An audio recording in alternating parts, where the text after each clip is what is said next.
শুভেচ্ছা। বাঙালিয়ানার শাইনহের সংবাদে স্বাগত। কোল কোল বাংলাদেশে অন্যতম ব্যবহৃত একটি ভাষা। বিশ্বজুড়ে ও বাংলাদেশে প্রায় 1660 জন মানুষের মাতৃভাষা কোল। বাংলাদেশের চাঁপাইনবাবগঞ্জ জেলার বাবুডাইং গ্রামে এই ভাষা প্রচলিত। কোল জনগোষ্ঠীর সদস্যরা এ ভাষায় কথা বলেন। ভাষাটির লিখিত রূপ নেই।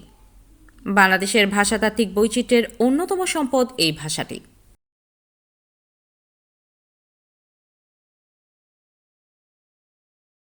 শুরুতেই শুনে নিচ্ছি সংবাদ শিরোনাম। অন্তর্বর্তী সরকারের 1.5 বছরে নানানভাবে ঘটেছে সাংবাদিক নিপীড়নের ঘটনা। এ নিয়ে বাঙালিয়ানায় দেখবেন সিরিজ প্রতিবেদন। আজ থাকছে প্রতিবেদনের পঞ্চম ও শেষ পর্ব। জ্যেষ্ঠ সাংবাদিক আনিস আলমগীর নিয়ে করা এই প্রতিবেদন দেখতে ক্লিক করুন আই বাটনে।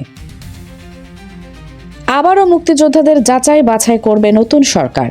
স্বাধীনতার পর মুক্তিযোদ্ধার সংজ্ঞা বদলেছে 11 বার, তালিকা বদলেছে 7 বার। এবার অন্যান্য সংবাদের সঙ্গে বিস্তারিত। যারা মুক্তিযুদ্ধে অংশ নিয়েছিলেন তাদের মধ্যে কারা প্রকৃত মুক্তিযোদ্ধা, সেই সুরাহা 54 বছরেও শেষ হয়নি। এক এক সরকারের আমলে তালিকায় নতুন নাম যুক্ত হয়েছে, বাতিল হয়েছে কিছু নাম। কখনো আবার নির্ধারণ করতে হয়েছে কারা মুক্তিযোদ্ধা আর কারা নয়। 22 ফেব্রুয়ারি আবারও ঘোষণা দেওয়া হলো যাচাই বাছাইয়ের। কিন্তু ঠিক কতবার একজন মুক্তিযোদ্ধাকে এই প্রক্রিয়ার মধ্য দিয়ে যেতে হবে? এই যাচাই বাছাই কি কখনোই শেষ হবে না? এই প্রশ্ন মুক্তিযোদ্ধা ও মুক্তিযুদ্ধ গবেষকদের।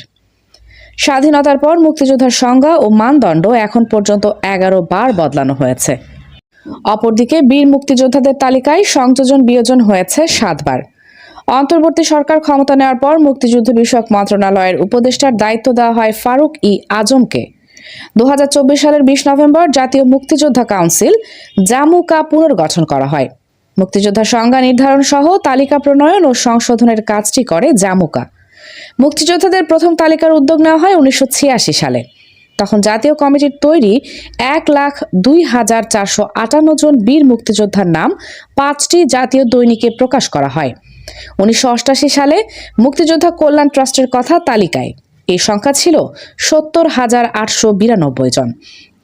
1994 সালে বিএনপি সরকারের সময় 86,000 বীর মুক্তিযোদ্ধা হিসেবে তালিকাভুক্ত হন। 1998 থেকে 2001 সাল পর্যন্ত আওয়ামী লীগ সরকারের সময়ে মুক্তিযোদ্ধা সংসদ 1,86,790 জনের নামের তালিকা প্রকাশ করে। 2001 থেকে 2006 সালে বিএনপি নেতৃত্বাধীন জোট সরকার 2,10,581 জনকে তালিকায় অন্তর্ভুক্ত করে। 1001 থেকে 2014 সালের মধ্যেও আরেকবার তালিকা সংশোধিত হয়। মানুষের মধ্যে নতুন করে ছড়িয়ে পড়া প্রায় 75% সংক্রামক রোগী জেনেটিক, অর্থাৎ প্রাকৃতিকভাবে প্রাণী থেকে মানুষের শরীরে ছড়ায়। পাশাপাশি পরিবেশগত কারণও দায়ী। তাই স্বাস্থ্য জরুরি অবস্থা ও মহামারী মোকাবেলার জন্য ওয়ান হেলথ অ্যাপ্রোচ নিতে যাচ্ছে সরকার।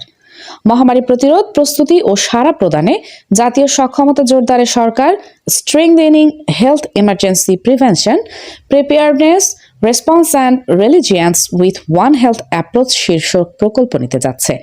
প্রকল্পটির ব্যয় প্রাক্কলন করা হয়েছে 2,993 কোটি টাকা। এর মধ্যে 2,745 কোটি টাকা ঋণ হিসেবে দেবে বিশ্বব্যাংক। 2030 সালের মধ্যে প্রকল্পের কাজ সম্পন্ন করার লক্ষ্য নির্ধারণ করা হয়েছে। এটি যৌথভাবে বাস্তবায়ন করবে স্বাস্থ্য সেবা বিভাগ, স্বাস্থ্য অধিদপ্তর ও প্রাণী সম্পদ অধিদপ্তর। ওয়ান হেলথ অ্যাপ্রোচে মানুষ, প্রাণী, উদ্ভিদ ও পরিবেশের স্বাস্থ্যের পারস্পরিক সম্পর্কের উপর জোর দেওয়া হয়। স্বাস্থ্য জরুরি অবস্থা শনাক্তকরণ, প্রতিরোধ ও দ্রুত ব্যবস্থা নেওয়ার ক্ষেত্রে বাংলাদেশের সক্ষমতা বাড়ানোই এ প্রকল্পের লক্ষ্য।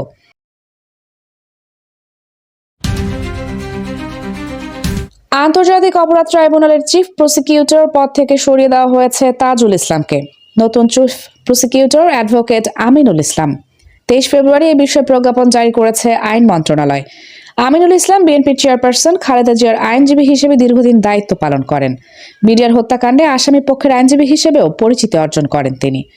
জুলাই আন্দোলনে সারা দেশে মানবতা বিরোধী অপরাধ ও আওয়ামী লীগের আমলে গুম খুনের বিচারের জন্য 2024 সালের 5 সেপ্টেম্বর প্রধান প্রসিকিউটর হিসেবে অ্যাডভোকেট তাজুল ইসলামকে নিয়োগ দেয় আইন মন্ত্রণালয়।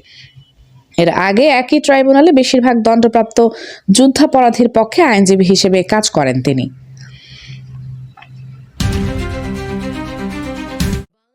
তারা লড়াই করেছিলেন মায়ের ভাষার জন্য। সেই ভাষা সংগ্রামীদের একজন ধীরেন্দ্রনাথ দত্ত।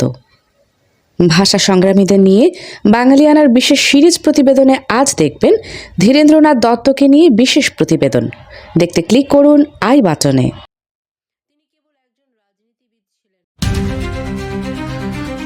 নড়াইল সদর উপজেলায় আধিপত্য বিস্তারের জেরে দুই পক্ষের পাল্টাপাল্টি হামলায় বাবা ছেলে সহ 4 জন নিহত হয়েছেন। 23 নভেম্বর সোমবার ভোরে উপজেলার সিঙ্গাশোলপুর ইউনিয়নের বড়কুলা এলাকায় এই ঘটনা ঘটে। পুলিশ ও স্থানীয় সূত্রে জানা গেছে, আধিপত্য বিস্তার নিয়ে সিঙ্গাশোলপুরে দুটি পক্ষ সক্রিয়। এক পক্ষের নেতৃত্বে সাবেক চেয়ারম্যান খায়রুজ্জামান মোল্লা এবং আরেক পক্ষে আছেন আরেক সাবেক চেয়ারম্যান উজ্জ্বল শেখ। নড়াইলের পুলিশ সুপার মোহাম্মদ আল মামুন শিকদার 4 জনের মৃত্যুর খবরের সত্যতা নিশ্চিত করেছেন।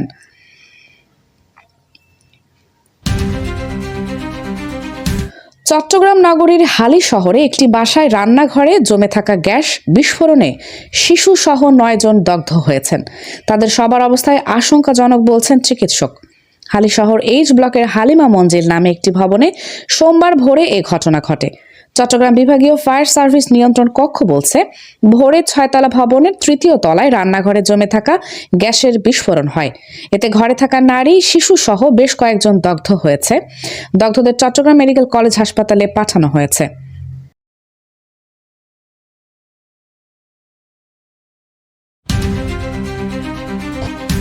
মেক্সিকোর ভয়ঙ্কর জালিস্কো নিউ জেনারেশন সিজেএনজি মাদক চক্রের নেতা নেমিসিও অসিগুয়েরা সাভাতেস সেনাবাহিনীর এক অভিযানের মধ্যে নিহত হয়েছেন। বিবিসি লিখেছে, এল ম্যানচো নামে পরিচিত মোস্ট ওয়ান্টেড সাভাতেসকে গ্রেফতার করতে রোববার জালিস্কো অঙ্গরাজ্যের তাপালাপা শহরে অভিযানে গিয়েছিল সেনাবাহিনী। তাকে রাজধানী মেক্সিকো সিটিতে নেওয়ার সময় তার সমর্থক ও সেনাবাহিনীর মধ্যে সংঘর্ষ হয়। সে সময় গুরুতর আহত সাভাতেস পরে মারা যান বলে মেক্সিকোর প্রতিরক্ষা মন্ত্রণালয় খবর দেয়। তাপালাপা শহরে ওই অভিযানে সিজেএনজির 4 সদস্য নিহত হয়েছেন, 3 সেনা সদস্য আহত হয়েছেন। যুক্তরাষ্ট্রের দেওয়া তথ্যে মেক্সিকো এ অভিযান পরিচালনা করে।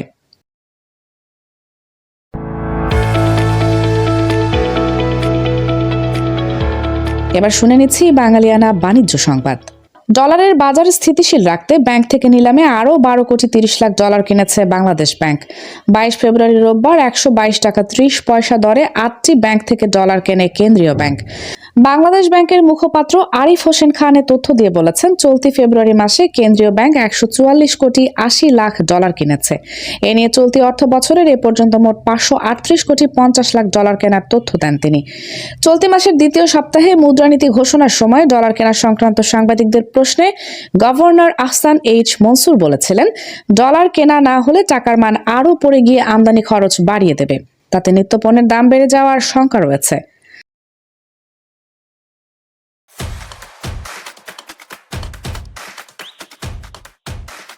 এবার শুনে নিচ্ছি বাঙালিয়ানা ক্রীড়া সংবাদ। বাংলাদেশ নারী দলের সাবেক অধিনায়ক জাহানারা আলমের করা যৌন হয়রানির অভিযোগের পরিপ্রেক্ষিতে দেশের ক্রিকেট কাঠামোয় নিষিদ্ধ করা হয়েছে মঞ্জুরুল ইসলামকে। 22 ফেব্রুয়ারি রোববার বাংলাদেশ ক্রিকেট বোর্ডের অনলাইন সভায় পরিচালকদের সর্বসম্মতিক্রমে তৎকালীন ম্যানেজার ও নির্বাচক মঞ্জুরুলের বিরুদ্ধে সিদ্ধান্ত নেওয়া হয়। জাহানারার অভিযোগ আমলে নিয়ে গঠিত স্বাধীন তদন্ত কমিটি চলতি মাসের শুরুতে তাদের প্রতিবেদন ও সুপারিশ বিসিবির কাছে জমা দিয়েছিল। নির্দিষ্ট 4টি অভিযোগের মধ্যে 2টির প্রাথমিক সত্যতা পাওয়ার কথা জানিয়েছিল কমিটি। আলোচনার পর সিদ্ধান্ত হয়, ভবিষ্যতে বিসিবির যে কোনো ধরনের কার্যক্রম থেকে মঞ্জুরুলকে বিরত রাখা হবে, যদিও বর্তমান বিসিবির কোনো দায়িত্বে নেই তিনি।